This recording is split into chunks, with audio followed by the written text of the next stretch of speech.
BFM Business présente la grande interview, Edwige Chevrillon. Bonsoir à tous, bienvenue dans la grande interview. On va parler de commerce, on va parler du 1er mai, on va parler du mur des faillites et puis de simplification parce que nombreux sont les chefs d'entreprise qui attendent ce fameux test PME.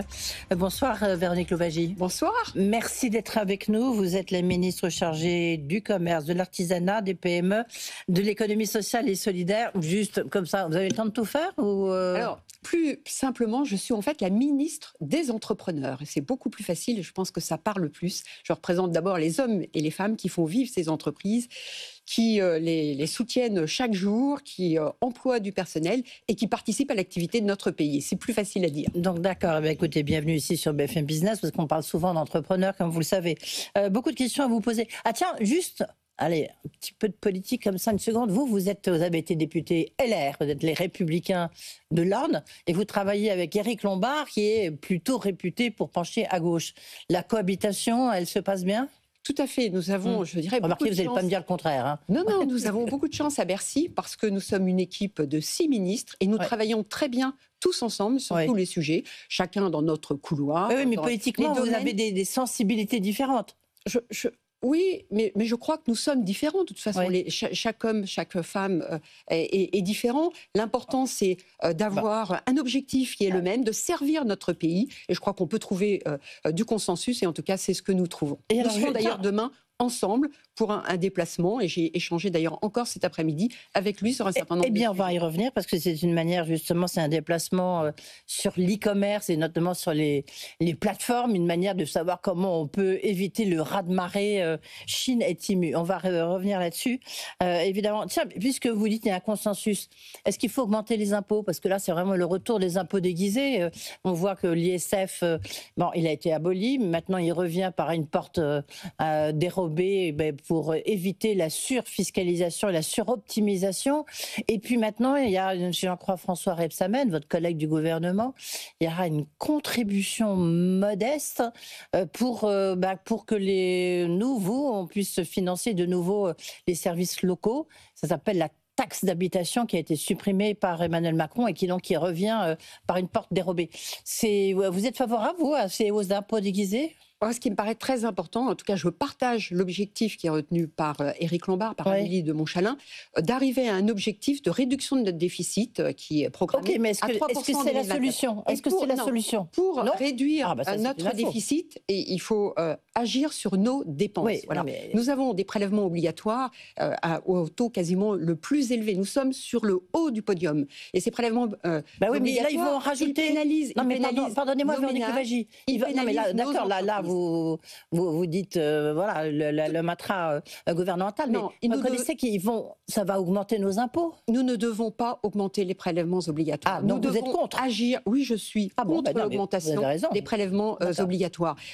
En ce qui concerne les entreprises, puisque je dirais c'est le périmètre de mon ministère, il nous faut améliorer la compétitivité de nos entreprises. Et pour améliorer la compétitivité de nos entreprises, il nous faut à terme baisser leurs charges. Vous avez dit que vous étiez le ministre des entrepreneurs.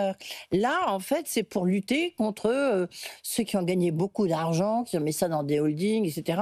La optimisation, décidément. Vous êtes favorable ou pas, ou vous pensez que ça peut justement nuire et faire peur aux entrepreneurs ? Je suis contre les augmentations des impôts. En revanche, il y a un certain nombre aujourd'hui de dispositions fiscales qui permettent à un certain nombre de personnes de ne quasi pas payer d'impôts eu égard le niveau des revenus. Donc à un moment donné, je dirais que ça n'est pas parce qu'on est contre l'augmentation des impôts qu'il ne faut pas remettre un petit peu de justice fiscale. Et ce qui participe à remettre de la justice fiscale, oui, j'y suis favorable. Aujourd'hui, il y a un certain nombre de personnes, quelquefois, qui peuvent délocaliser, qui peuvent déplacer un certain nombre de sociétés dans des sphères qui ne sont pas soumises à un même impôt. Oui, mais là, c'est alors pas forcément que vous avez les classes moyennes, les chefs d'entreprise, les PME qui n'ont pas cette possibilité. Donc remettre de la justice fiscale, oui, mais d'une manière générale, ne pas augmenter les impôts. Oui, enfin, c'est quand même le retour de 2 impôts. Et sur la taxe d'habitation, enfin, alors c'est moins votre domaine, puisque c'est plus le domaine de François Rebsamen. Est-ce que vous trouvez parce que le retour de la taxe d'habitation, mais ça s'appelle une contribution modeste, mais bon. Moi j'étais défavorable à la suppression de cette taxe d'habitation, pour 2 raisons. Parce que la première, c'est que ça a créé une rupture de lien entre les habitants et les élus. Voilà. Et que de toute façon, et vous avez été longtemps une élue. Que nous n'avions pas les moyens de, je dirais, supprimer des recettes qui étaient relativement importantes. Et je crois qu'aujourd'hui, il y a une vraie rupture qui existe, et les élus d'ailleurs le reconnaissent tout à fait. Donc peut-être qu'il faut revenir sur un dispositif de cette nature, mais si on devait créer un nouvel impôt, parce que ce serait ça finalement, il faudrait de l'autre côté diminuer les impôts à la charge des ménages et des entreprises. Oui, surtout que déjà on a vu nos taxes foncières exploser, parce que du coup c'est ce qu'ont fait les collectivités locales. Donc nous quand on est contribuable, on a un peu la double peine. Est-ce que sur le tour d'actualité, évidemment, on reviendra sur vos 2 gros dossiers qui sont surtout le gros dossier qui est la simplification qui est demain à l'Assemblée nationale, mais sur la question du chômage, le retournement du marché du travail. Est-ce que c'est, lorsqu'on regarde les chiffres, alors les chiffres, ils ont été un peu chahutés, comme on dit, par rapport au RSA, ceux qui s'inscrivent parce qu'ils ont pu toucher le RSA. Est-ce que pour vous, est-ce que dans les PME, vous avez le sentiment que c'est là où ça frappe le plus, ou dans l'artisanat ? Alors, l'artisanat, je dirais, est en souffrance. Nous avons aujourd'hui beaucoup d'incertitudes au niveau du pays. Il y a eu d'abord une incertitude liée à une instabilité politique sur les derniers mois de l'année 2024. Il y a des incertitudes liées à tout ce qui peut se passer au niveau européen, au niveau international. Ces incertitudes créent aujourd'hui le fait qu'un certain nombre de Français ne consomment pas, épargne. Nous avons un taux d'épargne relativement important, même si depuis quelques semaines, là, les Français reconsomment plutôt un petit peu moins. Mais le fait que les Français ne consommaient plus a des effets sur l'artisanat. Reconsomme un petit peu moins ou reconsomme un petit peu plus, pardon ? Reconsomme un petit peu plus, oui, d'accord, okay. Voilà, depuis quelques semaines. Voilà, donc tout ça a eu un effet. Le logement est également en difficulté, et l'artisanat est le premier, je dirais, intervenant en matière du logement, de la construction neuve. Donc effectivement, aujourd'hui, l'artisanat est en souffrance. Je remarque par ailleurs que l'apprentissage a diminué au niveau de l'artisanat. Donc, bien sûr, parce que il nous faut de nouveau redonner confiance. Mais ça, c'est les mesures gouvernementales qui Il nous faut redonner confiance aux consommateurs. Et en tout cas, le bon signe, c'est que depuis quelques semaines, effectivement, cette confiance repart. Oui, mais Véronique Louwagie, là, ce que vous venez de dire, c'est important. C'est-à-dire, effectivement, l'apprentissage, on voit qu'il y a un coup d'arrêt dans l'apprentissage. Mais parce que, justement, comme ça coûtait très cher, des économies ont été faites sur l'apprentissage. S'il y a un coup d'arrêt sur l'apprentissage, c'est parce que aussi il y a une incertitude dans l'embauche. Aujourd'hui, les entreprises sont en attentisme. Mais c'est une erreur de baisser les aides à l'apprentissage. Cet attentisme a des effets sur les investissements qui sont engagés par les entreprises, qui quelquefois sont suspendus, voire arrêtés, et également dans les embauches. Et également sur l'apprentissage. Si nous redonnons confiance à l'économie, ça participe à de la croissance. Et de l'autre côté... Oui, on est d'accord, mais est-ce que c'était une erreur justement de retirer des aides à l'apprentissage ? L'apprentissage est encore énormément soutenu. Il y a eu des augmentations importantes. On est quasiment arrivé à 1 million d'apprentis. Les entreprises de moins de 250 salariés ont des aides relativement importantes encore. 5 000 € par apprenti. C'est encore important. Moi, ce dont je me satisfais, c'est que les aides sont pour tous les contrats, y compris les contrats, je dirais, qui mènent à des études supérieures, tout autant que pour les CAP, les BEP. Et ça me paraissait très important. Oui. Et donc l'apprentissage est toujours soutenu et de manière importante. Et donc, ça, je veux dire, c'était sur le retournement du marché du travail. Est-ce que ça touche plus particulièrement les PME et les artisans ou pas ? Je crois qu'aujourd'hui, le monde économique est dans une situation d'incertitude. Nous avons... mais sur les PME ou pas Non, je crois que les ETI, les PME, les TPE, les micro-entreprises, tout le monde a une inquiétude par rapport aux incertitudes qui existent. Donc cette inquiétude, elle se retrouve à tout niveau. Oui, ils n'embauchent plus. Oui, à partir du moment où vous n'avez pas de visibilité, de lisibilité, il y a effectivement une situation d'embauche moindre. Au demeurant, je constate quand même qu'un certain nombre d'entreprises aujourd'hui ont des difficultés de recrutement. donc voudraient recruter. C'est par exemple le cas des métiers de la restauration, de l'hôtellerie, et il y en a également dans l'artisanat que nous évoquions. Voilà, donc on a aussi une difficulté d'offres d'emploi par rapport à ce que les entreprises recherchent. Qu'est-ce que vous faites ? Alors là, il faut déjà, il y a eu les éléments dont vous parliez au niveau du RSA, avec cette obligation qu'ont aujourd'hui les bénéficiaires du RSA de réaliser un certain nombre d'heures d'activité. Oui. Ce ne sont pas forcément des heures d'activité dans l'entreprise, également des heures d'activité pour retrouver une formation. C'est pour forcer ces personnes à retrouver le chemin de l'emploi. Et moi, je me réjouis de cela, parce qu'aujourd'hui, on s'aperçoit qu'en matière de bénéficiaires de RSA, les personnes restent très longtemps sous un dispositif RSA. Or, l'objectif du RSA, c'est certes d'apporter une ressource aux personnes, mais également de les sortir de ce dispositif. Par rapport à l'hôtellerie, tout ça, qu'est-ce qu'il faut faire justement pour que... On voit bien, on en parle très souvent, surtout sur BFM Business, il y a une espèce d'inadéquation entre ce que les entreprises, notamment dans le secteur d'hôtellerie-restauration, recherchent, et puis de l'autre côté, des gens qui sont au chômage et qui soit ne trouvent pas, soit ils n'ont pas envie de ces jobs-là. Alors, qu'est-ce que vous faites ? Alors, vous avez tout à fait raison. Ce que je fais, je me suis mis, et j'ai annoncé d'ailleurs au secteur de la restauration et des métiers de bouche que nous allons lancer avec eux des assises de la restauration qui seront lancées le 13 mai pour mettre tout le monde autour de la table, tous les acteurs, pour, je dirais, réagir par rapport aux défis que ces métiers attendent, à la fois conjoncturels, structurels, en matière de formation du personnel, en matière de rénovation également des magasins. Mais ça a déjà été fait, ça, pardon. Non, écoutez, on en parlait que ce soit avec Thierry Marx. Eh bien, écoutez, il est très satisfait, Thierry Marx, que ces assises de la restauration et des métiers de bouche vont avoir lieu, parce que nous allons, l'objectif, c'est d'avoir des mesures concrètes, des mesures pertinentes, pragmatiques, qui répondent aux attentes de ces métiers, notamment en matière de recrutement, en matière aussi de suppression d'un certain nombre de commerces, quelquefois dans les bourgades, voilà, pour faire vivre aussi le commerce rural au travers ces métiers. Est-ce qu'il faut que les fleuristes, les boulangers, les artisans, puissent travailler le 1er mai ? Est-ce que le 1er mai, c'est-à-dire après, là, on est lundi, donc dans 3 jours, est-ce qu'ils auront le droit de travailler ? Quelles sont les instructions qui ont été données ? Alors, juste rappeler à Bercy. Le 1er mai est un jour férié. Oui, c'est dans le Code du travail, ça. Voilà, que depuis des années, les salariés, par définition, n'ont pas le droit de travailler, sauf dans des métiers réservés. Que jusqu'à maintenant, les boulangers avaient des formes, il y a une dizaine d'années, un peu différentes. C'est-à-dire que les boulangers travaillaient en famille, en couple. Il y avait le boulanger qui était au fournil, et puis l'épouse qui était ça, c'était dans la jeunesse.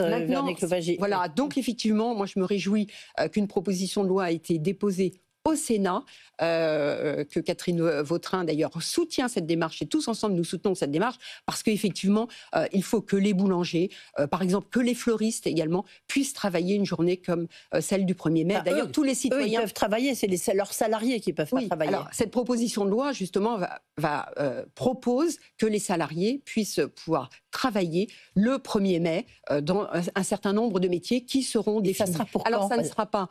Pour ce 1er mai, là, ça c'est sûr. Non, ça ne sera pas pour ce 1er mai 2025, ça le sera pour le 1er mai 2026. Cette PPL, je n'en connais pas exactement l'agenda, mais on a le temps d'ici le 1er mai 2026. Mais pendant que je dirais que le fer est chaud, il faut intervenir, et ce sera fait dans les semaines qui viennent. Oui. Et là, pour ce 1er mai, ça va être quoi les instructions ? C'est, bon, allez, soyez cool, n'envoyez pas forcément des inspecteurs du travail pour ça n'est pas sanctionner. Ce ne sont pas les ministres qui envoient les inspecteurs. Quand même, vous contrôlez vos administrations. Les inspecteurs du travail dépendent d'une inspection complètement indépendante. Voilà, donc je crois que tout le monde a entendu le message, mais en tout cas, la loi telle qu'elle existe aujourd'hui ne permet pas à des salariés de travailler dans des boulangeries ou chez les fleuristes. Mais en tout cas, j'espère que très vite, et pour le 1er mai 2026, ce dispositif sera revu. Et ça fait écho avec la simplification. Juste encore une question, parce qu'on a vu les chiffres 2024 sur le nombre de faillites, 66 000. Certains disent, ben voilà, on vous l'avait dit, notamment Eric Ayer de l'OFCE, on l'avait dit, il y a un mur des faillites. On va vers un mur des faillites. Est-ce que vous êtes d'accord avec ça ? Est-ce que vous pensez que 2025, avec tout ce qui se passe, en plus, sera encore pire que 2024 ? Écoutez, 2024, c'est vrai que c'est un chiffre important de faillite, et ça, moi, je ne peux que le regretter. Dire que ce nombre dépend également d'un rattrapage de faillite qui n'est pas intervenu sur les années 2022-2023, compte tenu du soutien important de l'État par rapport aux entreprises dans le cadre de la crise sanitaire et de la crise économique qui a suivi. En revanche, ce nombre est toujours trop important, et il nous faut pouvoir agir effectivement sur ces défaillances d'entreprises. À côté, je vais également comparer ce nombre par rapport au nombre de créations d'entreprises. Nous avons eu en 2023, un peu plus d'1 million d'entreprises qui ont été créées. Mais elles durent en 2024, 1 million 100 000. Mais voilà, il faut quand même mettre en adéquation le nombre de défaillances, le nombre d'arrêts d'entreprises avec le nombre de créations. Au demeurant, il nous faut soutenir encore plus nos entreprises, probablement dans la prévention. Je travaillerai d'ailleurs demain au Sénat sur ce sujet avec les sénateurs, et agir sur la compétitivité de nos entreprises, améliorer leur compétitivité. Encore une fois, comme nous le disions tout à l'heure, en diminuant les impôts, en diminuant les charges, en diminuant les normes et en simplifiant également leur vie, puisque la simplification participe à diminuer. On y arrive, mais en même temps, quand vous voyez que des entreprises comme Alibert, vous vous rendez compte, Alibert qui nous a accompagnés, c'est mythique comme nom, est en train de mettre la clé sous la porte, disparaître. En plus, avec beaucoup d'usines dans l'Hexagone. Vous avez Avancorex, dont on a aussi beaucoup parlé. Il y a un peu je veux dire, c'est du patrimoine presque entrepreneurial qui est en train de disparaître. Oui, mais alors, on peut regretter effectivement ces disparitions, mais à côté, il faut mettre qu'un certain nombre d'entreprises, on trouve des solutions pour un certain nombre d'entreprises. Je pense par exemple à la fonderie de Bretagne, dont nous avons beaucoup parlé, qui est reprise avec une nouvelle activité. Nous avons des activités aussi, des entreprises qui aujourd'hui embauchent, qui se développent. Voilà. Mais effectivement, on peut regretter à chaque fois qu'il y ait des fermetures d'usines, ou à chaque fois des diminutions de nombre d'emplois. Et il y en a beaucoup dans le textile. Est-ce que déjà vous êtes en mesure de calculer l'impact de cette guerre commerciale initiée par le président américain Donald Trump? Est-ce que déjà, puisque vous êtes ministre du Commerce, est-ce que vous avez déjà, sur certains secteurs, est-ce que vous avez déjà quelques chiffres à nous donner? Non, c'est difficile à ce stade, parce que nous avons d'ailleurs une période de suspension par rapport à des annonces qui avaient été effectuées par Donald Trump, suspension pendant 90 jours à hauteur de 20%. Par ailleurs, il existe tout de même aujourd'hui une augmentation des droits de douane de 10% sur un certain nombre de produits, et 25% sur l'acier, l'aluminium et l'automobile. Et nous ne connaissons pas la répartition, je dirais, de cette augmentation dans la chaîne de valeur, puisqu'il y aura probablement une partie que les industriels vont supporter avant d'exporter, les entreprises qui exportent. Ça dépend qui. Vous prenez Safran, Hermès, Louis Vuitton, ils ont été également clairs, les importateurs qui pourront en supporter une partie, les grossistes dans la chaîne, je dirais, de distribution de la valeur, et les consommateurs. Mais au demeurant, cela génère aussi un attentisme aujourd'hui, des incertitudes. Mais vous n'avez aucun impact là Alors on le voit sur la croissance, évidemment. On le voit dans les résultats, puisque nous sommes dans la période des trimestriels. Comme vous le savez, on voit bien qu'il y a un impact quand même sur les entreprises. C'est pour ça que je me demandais si au niveau de Bercy, vous n'aviez pas une estimation grosso modo, quoi. Non, aujourd'hui, nous mesurons bien qu'il y a un attentisme. Au demeurant, 2 points que je voudrais souligner. C'est déjà que, d'une manière générale, les entreprises ont apprécié qu'il y ait une réponse, je dirais, unie, collective, au niveau européen. Et ça, je crois que ça a donné de la force et ça a participé à la confiance. Et le deuxième point, c'est qu'il y a des enquêtes de la semaine dernière, de ce jour, qui mesurent que la confiance des chefs d'entreprise est plutôt en augmentation. Ça veut dire qu'on a des entreprises très résilientes qui aussi s'arment et se préparent pour réagir. Comment se protéger de Chine ou de Temu, ou en tous les cas de cette déferlante chinoise qui risque, qui nous tombe dessus et qui risque encore de s'aggraver. Juste pour, je ne sais pas si vous avez entendu ce matin Michel-Édouard Leclerc, que vous connaissez évidemment, il a dit il faut faire face, on va faire face à une invasion de produits asiatiques. Il a même dit que c'était une aubaine pour le consommateur. Est-ce que vous êtes d'accord avec lui ? Alors, que l'on va faire face à une invasion de produits asiatiques, je crois que c'est déjà effectué. Mais On encore a plus. 800 tsunami. millions, 800 millions de colis d'une valeur inférieure à 150 euros qui aujourd'hui entrent en France, une augmentation importante. Donc effectivement, il nous faut lutter contre cela parce qu'il y a une concurrence déloyale par rapport à cette situation. Je rappelle que ces colis entrent en Europe sans droit de douane, avec une exemption des droits de douane. Donc ça, c'est un point sur lequel nous travaillons à Bercy, avec Éric Lombard, avec Amélie de Montchalin. Et d'ailleurs, la Commission européenne, le 5 février dernier, s'est saisie de ce sujet pour revoir ce dispositif d'exemption des droits de douane. De l'autre côté, et d'ailleurs, nous ferons un déplacement demain matin, le déplacement dont je parlais il y a quelques instants avec Éric Lombard, Amélie de Montchalin et Clara Chapaz, sur tout ce qui concerne les plateformes e-commerce. Et la DGCCRF, qui est en charge d'un certain nombre de contrôles concernant les produits qui émanent de ces plateformes, entre autres, va poursuivre, intensifier ces contrôles et développer un certain nombre de contrôles beaucoup plus ciblés par rapport à ces flux qui interviennent. Oui, mais là, on ne voit pas très bien comment vous pourrez bloquer. Non, mais je crois que nous ne pourrons pas bloquer. Mais en l'occurrence, il s'agit de faire en sorte que tous les produits qui sont présentés aux consommateurs, déjà, parce que je suis également ministre de la Consommation, soient conformes en termes de sécurité, en termes de respect des normes. Donc la DGCCRF va intensifier ses contrôles sur les produits qui émanent de ces plateformes. Donc, en fait, l'arme fatale européenne, on le voit déjà, mais même au niveau français, en fait, c'est les normes. C'est à travers les normes qu'on va pouvoir, je veux dire, éviter ce tsunami chinois ou asiatique, parce qu'il y a aussi des produits vietnamiens, tous ceux qui sont impactés par ces droits de douane. C'est comme ça que l'Europe va se défendre. C'est avec le bouclier européen. Je crois qu'il y a plusieurs axes. Déjà, s'assurer que ces produits respectent les normes en matière de sécurité. Oui. Je pense aux jouets, aux bijoux, etc. C'est une manière de les freiner, de les bloquer. Le deuxième point, au niveau européen, il y a une réflexion par rapport à ces exemptions de droits de douane, une réflexion également pour éventuellement mettre en place des frais de gestion non discriminatoires qui pourraient exister. Et pardon, c'est quoi des frais de gestion non discriminatoires ? C'est des frais qui seraient mis à l'entrée sur un produit qui entre sur le territoire. Mais des frais de gestion de cette nature ne peuvent être mis qu'à l'échelle de l'Europe. Bien sûr, c'est une prérogative européenne. En France, les produits vont arriver dans un autre pays au niveau de la douane et seront véhiculés ensuite en France. Donc, il n'y a pas d'utilité. C'est la raison pour laquelle cette réflexion doit avoir lieu au niveau européen. Et au niveau des plateformes, qu'est-ce que vous allez, comment les bloquer ? Alors, non, comment agir sur les plateformes ?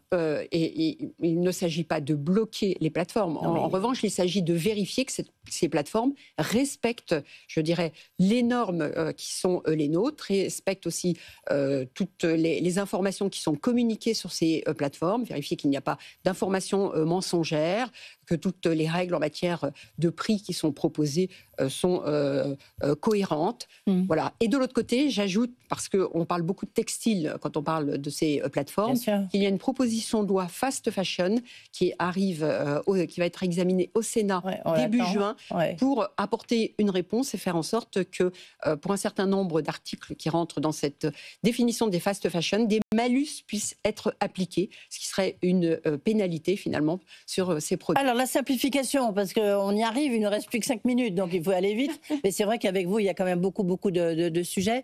Simplification, demain à l'Assemblée nationale, il y a beaucoup de ramifications dans cette loi simplification.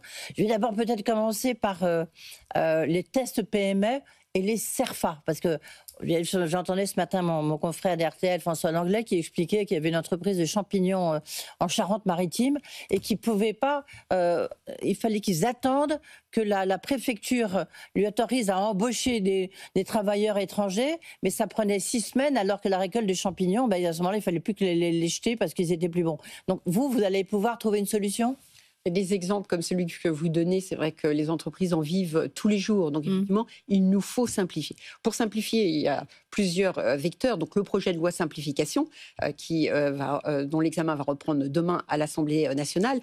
agir aussi de manière réglementaire sur le mode opérationnel. Et vous évoquez les CERFA. Alors, je vais vous donner un exemple, enfin un chiffre. Nous avons en France 1800 CERFA. Il y en a 535, très exactement, qui sont sous le périmètre du ministère de l'économie et des finances. Eh bien, je vous annonce, puisque j'ai fait un point ce matin, que j'ai diminué le nombre de CERFA de 115.